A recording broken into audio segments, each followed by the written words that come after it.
ربی ویسے بھی عربی میں بہار کو کہتے ہیں، یہ ہمارے ذمہ دار بھائی تو ربیع اور خریف اچھی طرح جانتے ہیں، تو ربیع بہار کو کہتے ہیں۔ ربیع الاول کا معنی پہلی بہار، کائنات میں اجاڑ ہی اجاڑ تھا، اندھیرا ہی اندھیرا تھا، جب حضور تشریف لائے تو بہاریں آ گئی،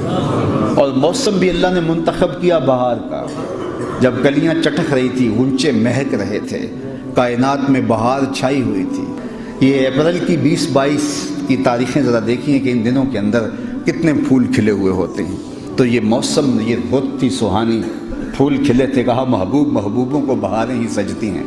جب کلیاں چٹک رہیں گی، گنچے مہک رہے ہوں گے، کائنات میں بہار چھا رہی ہوگی، آپ جانے بہار بن کے آ جائیں۔ اور پھر جب حضور تشریف لائے، علماء نے لکھا ہے، اہل سید نے لکھا ہے کہ درختوں کے پھل اس سال زیادہ آئے جس سال حضور آئے، چشموں کے پانی بڑھ گئے جس سال حضور کی ولادت ہوئی، جو عرب کے لوگ تجارتی قافلے لے کر گئے تھے ان کو معمول سے زیادہ نفع ہوا، اتنی بارشیں برسیں کہ سبزہ اتنا زیادہ ہوا کہ جانور اتنے موٹے تازے ہو گئے کہ لگتا تھا کہ چربی سے پھٹ جائیں گے، اس لیے اس سال کا نام انہوں نے رکھا عام الفتح، پھٹنے کا سال،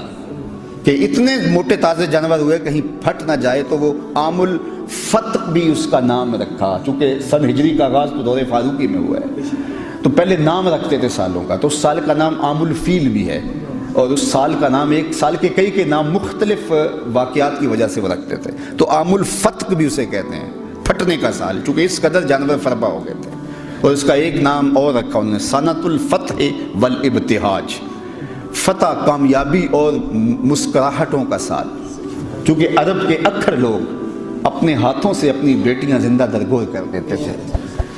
اللہ تعالیٰ نے اپنے محبوب کی ولادت کے سال کسی گھر میں بیٹی پیدا نہیں کی، بیٹے ہی تقسیم ہوئے، کہ حضور رحمت بن کے جا رہے ہیں تو کوئی باپ اپنی بیٹی کو زندہ درگور نہ کرے۔ ناگہاں ساکن ہواؤں پر روانی آ گئی، اور چمن کے پتے پتے پر جوانی آ گئی،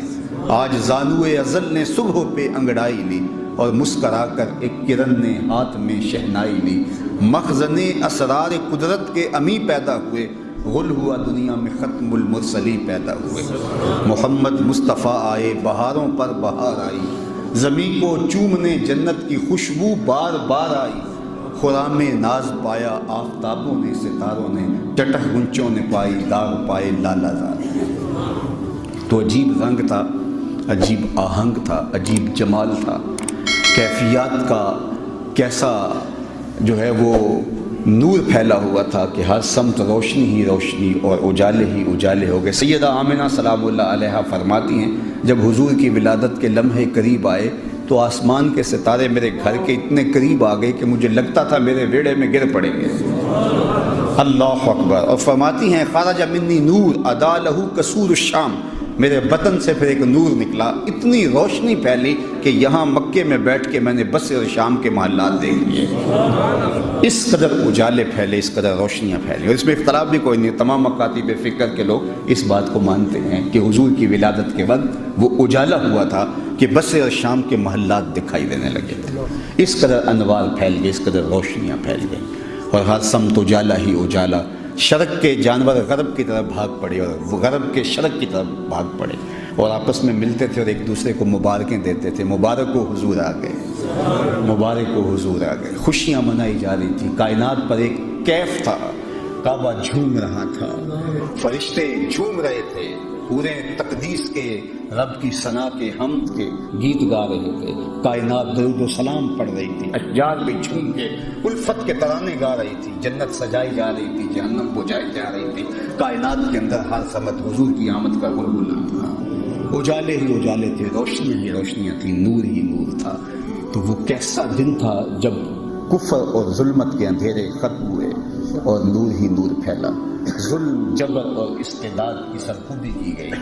اور خیر کی قوتیں جو ہیں وہ نشو و نما پانے لگیں، اور حضور کی آمد سے وہ جو بت کعبۃ اللہ کے اندر رکھے تھے وہ اوندے گر گئے، اور کسریٰ کے محل کے 14 کنگرے گر گئے، نہر سابا خشک ہو گئی، آتش کدہ ایران بجھ گیا، اور کائنات کے اندر ایک عجیب نور ہی نور پھیل گیا، جاء محمد جاء رسول اللہ، کیسا منظر تھا، حضور آ گئے، اللہ کے رسول آ گئے۔ تو اہل ایمان کے لیے یہ مسرتوں کا موقع ہے، یہ خوشیوں کا عالم ہے۔